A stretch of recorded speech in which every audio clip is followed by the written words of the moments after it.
Okay, so today I'm going to share with you a few exercises that you can do that are going to actually help your lower back. Some people experience regular low back pain, and I have come up with a protocol of some very powerful, very simple exercises that you can do to start to release some of the muscle tension that creates lower back pain.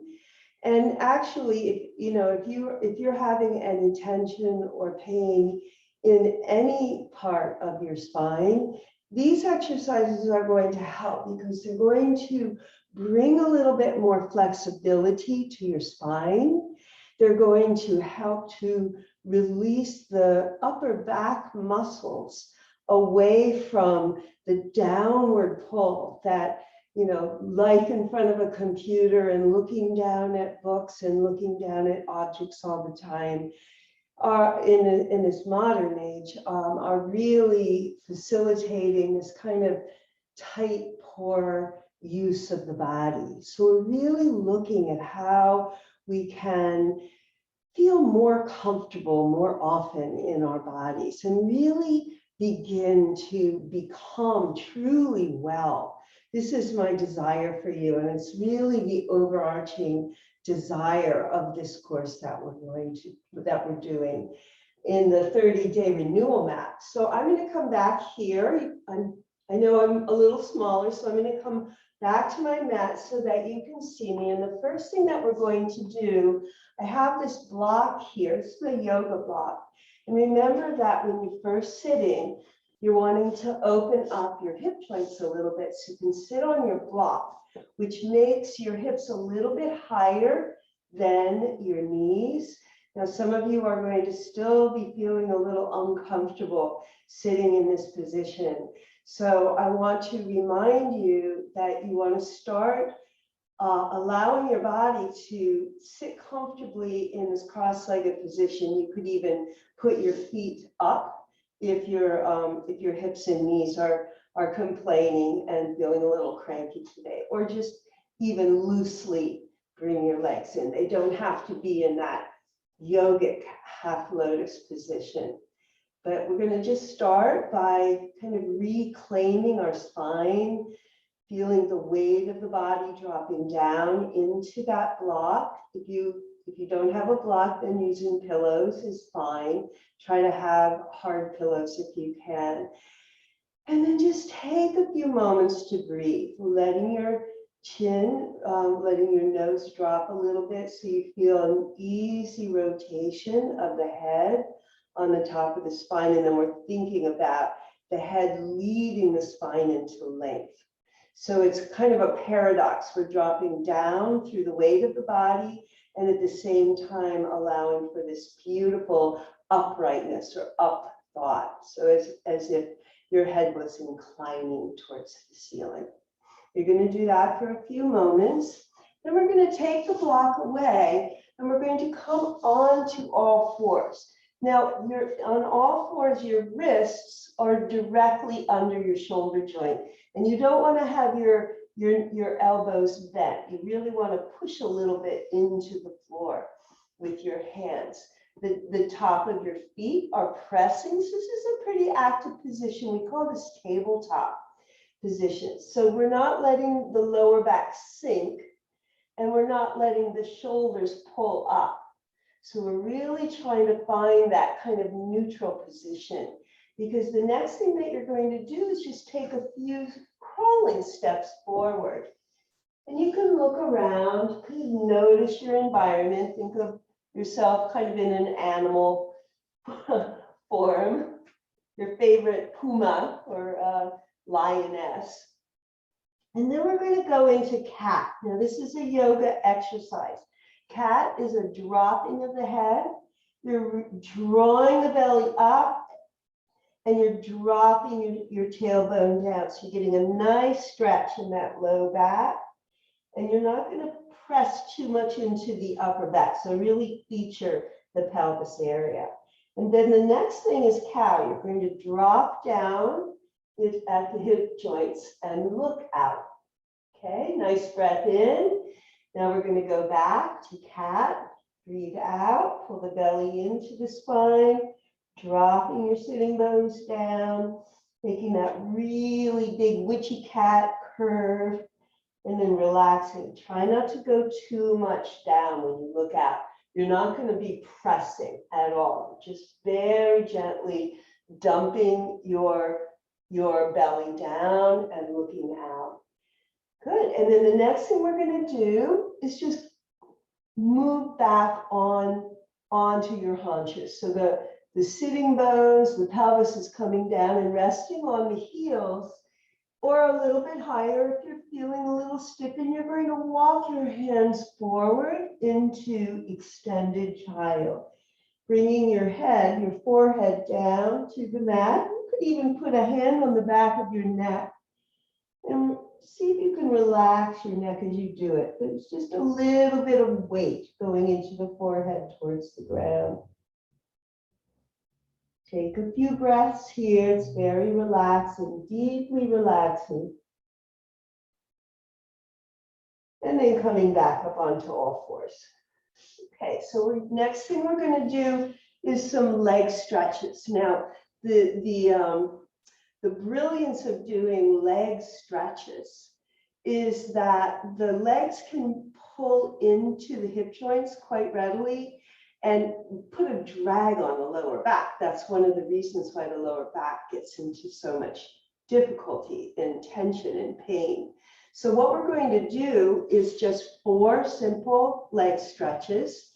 And each of those stretches is going to feature or stretch one part of the thigh muscles. So we're going to start with a stretch of the hamstrings, the underside of the thighs.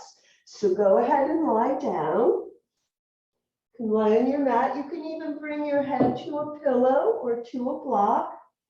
And you're going to just raise your leg up to the ceiling and flex your foot. Now, if that already is too much of a stretch, bend your knee a little bit and point your toes. The full movement is to stretch and straighten your knee and flex your foot. And then we're going to just ever so gently draw that leg in towards your chest, little pulses, not very fast. And then bending the knee, bringing the foot back down, and we're going to bring the other leg up. Flexing the foot and stretch. Again, the modified version is to point the foot and keep your knee bent. So if you don't feel much in this position with the knee bent, start to straighten your knee a little bit and start to draw that leg up. You really feel that stretch in the hamstring muscle. It's very, very, very good for your back to do this, even though we're getting a nice stretch in the front. Okay, so the next thing we're going to do is come onto our side. And for this one, you want to have your knees bent a little bit. You can bring your arm down or even bring your arm straight out and bring your head down. I still have that block there. So if you want to access that block, that's great. This time we're going to just raise the leg. The knee is parallel. It's not going up or it's not dipping down. It's just parallel. And you're going to reach for the top of your ankle and then pull your leg back and do a few little pulses. You'll feel the stretch on the front of the leg, which is called the quadriceps. Good, and just do that. We're going to do both sides. I'm not really going to demonstrate the second side for you, but go ahead and do the second side.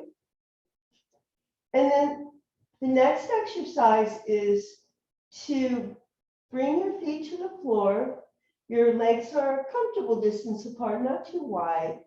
And then you're going to bring one leg up so that it's resting on the other thigh, just a little bit above the ankle joint. Okay, this is going to be for the piriformis muscle, which is a deep muscle in the back of the buttocks. Kind of, and it moves outward to the side. It can get very, very tight.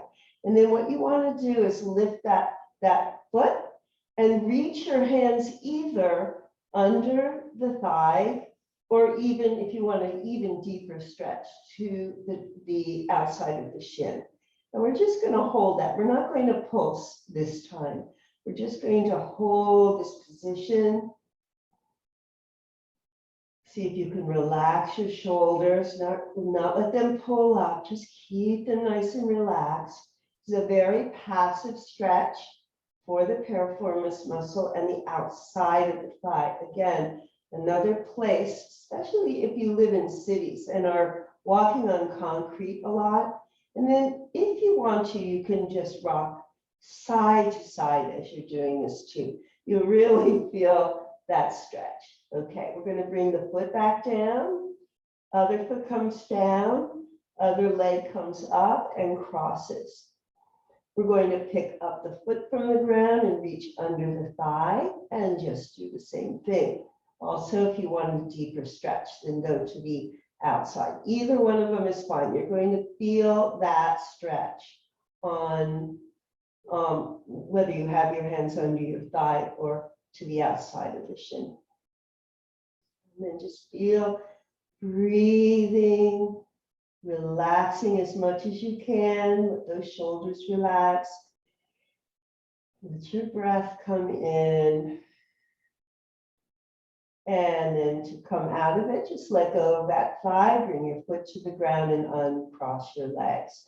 So the last one we're going to do is for the inside of the legs. Now, the first basic stretch is just to put your feet together and open your knees apart. This is another yoga exercise. We call that butterfly. So that's one way to stretch the inner thighs.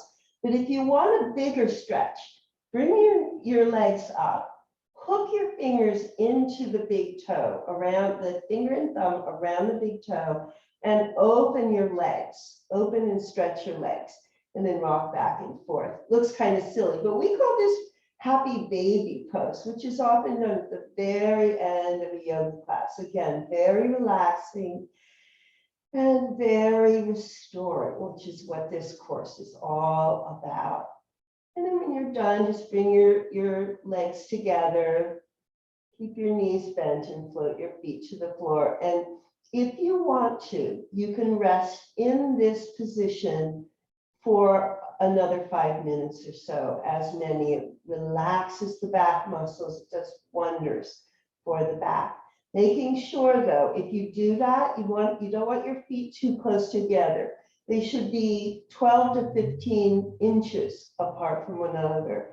And the hands can just rest easily, letting the weight of the lower arm and finger rest on the ribs. And you can even close your eyes if you wish to breathe and just to relax and let go. This is an extraordinary exercise. Well, actually, rest pose. We call it constructive rest in the Alexander technique.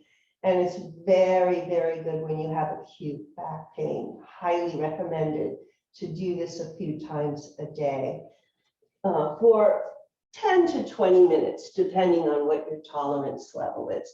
All right, this is Diane, and I will see you next time. Take good care.